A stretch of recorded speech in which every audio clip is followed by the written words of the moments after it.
Our children are being harmed psychologically and physically because of an ideology that teaches that just because they defy sexist, regressive stereotypes, that they must have been born in the wrong body. What an abusive thing to say to a child, that they were born wrong. Can you imagine telling your child they were born wrong? What does that even mean? The body positive message we should be sending is that there is no right way to be a boy or a girl. If a girl wants to climb trees and play in the dirt and throw around a football, wants to be an engineer when she grows up and hates wearing dresses, well, guess what? She's 100% a beautiful girl. We all knew this 5 years ago. Yet this ideology teaching that our children are trans has captured the entire Western world, yet no one can even define what it means to be trans. All it means is that they defy stereotypes. In this day and age, it means they have other mental health comorbidities which are affecting them.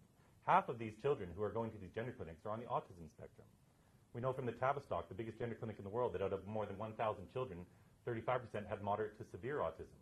These are children who have been abused in many instances. Parents are 10 times more likely to have been sex offenders. Kids in foster care are wildly overrepresented. These are our most vulnerable children who aren't fitting in, who are having a tough time, and they're being treated as though gender is the source of all their troubles. The drug that they are given has been given to pedophiles in the past to chemically castrate them. It's only been approved to treat prostate cancer in men, endometriosis and uterine fibroids in women, but we give it to kids off-label. We manipulate parents by telling them that they can have a dead daughter or a live son, as though these kids will kill themselves if we don't medically transition them. Yet there's no evidence to support this. Laura Edwards-Leeper, who founded the first gender clinic in Boston in 2007, even wrote in an op-ed in the Washington Post last year that she's not aware of any epidemic of suicides. The only evidence we do have has been done with adults. There are no studies with kids. But with adults, the evidence shows that 10 years after sex reassignment surgery, suicide rates peak and are 19.1 times higher than their peers after adjusting for other mental health comorbidities. So what are we doing to these kids? This is a pseudo-religious movement that we have to put a stop to. There is no such thing as a transgender child.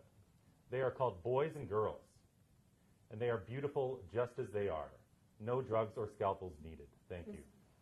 Thank you for being here.